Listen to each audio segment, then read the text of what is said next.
Today's Midday Kentucky Cooking segment brought to you by Creative Kitchen and Bath, where you will always cook in style.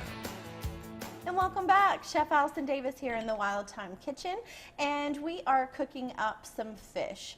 I am working with a tilapia fillet today, and I wanted to show that it's healthy, it's low carb, but it doesn't have to lack flavor. So I'm going to do a pan-seared blackened fish, which is pretty popular in the South, and if you know anything about me, you know that I love spicy food, and I love to add a little kick into pretty much everything, but in this case we're going to do a blackened rub. So I've got some spices that we're going to add in, and we're going to make our own spice rub, which is very easy to do, starting with our heat, which is cayenne.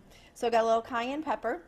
I'm going to add in some paprika. Now I want to be really clear about my favorite ingredient in the world, and that is smoked Spanish paprika. If you have not tried this or just even smelled this spice, it is my favorite thing ever. It just is sweet. It doesn't add heat, but it adds this smoky layer and complexity to dishes. I use it on vegetables. I use it on meats. I absolutely love this spice. So Spanish smoked paprika over just regular sweet paprika. And then we're going to go in with some dried thyme. We're going to add a little bit of celery seed, or in this case I've got some celery salt. And then I've got onion and garlic powder, of course, a must in our rub. And then some dried oregano. All right, and then all we're going to do is add just a little salt and pepper into this. I've got some salt. And I'm going to go in with just some cracked black pepper, just because I like the texture of that, especially on the fish fillet.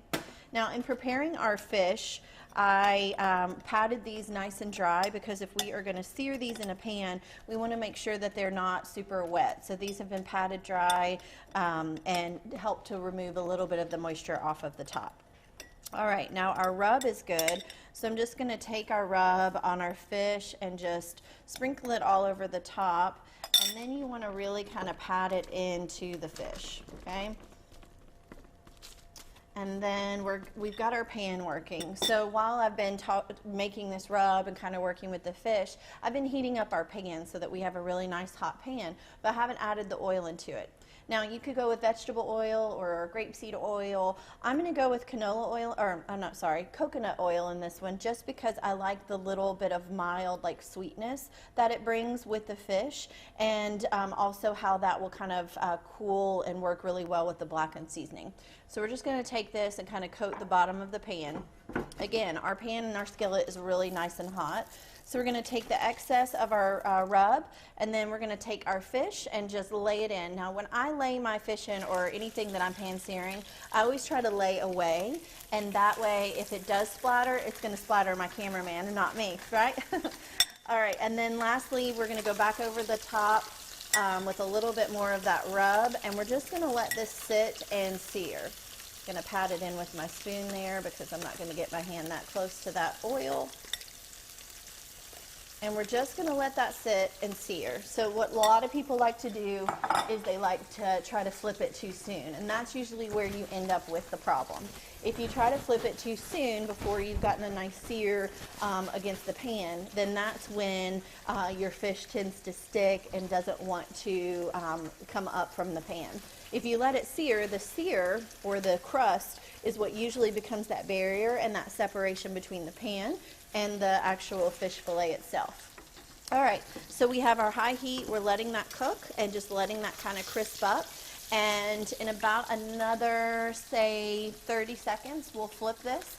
And this is going to be great. Again, this is like a 5-minute dinner, 5-minute fish fillet, and you could have this with some roasted broccoli out of the oven. You could, in turn, throw some potatoes into this and have this with some potatoes. If you're going low carb, I mean, even like just some fresh cabbage, you know, mixed in with this would be great. So we'll see where we're at on this guy. Go ahead and flip. This is a fish spatula too. I wanted to kind of let you know what tool I'm using. This fish spatula has a nice thin lip, so it can get up underneath the fish, and you notice the length of it is a little bit longer. This will allow you to get underneath that fish fillet without, damaging it or, causing it to get weak in the center when you flip it. So we'll flip this other one, and I'll show you guys the finished product here in just a minute. And you know where to find this recipe. You can go to Midday Kentucky /recipes tab, and you're watching Midday, of course. I'm Chef Allison Davis. You can find me on Instagram at Chef Allison Davis. We'll be right back after this short break.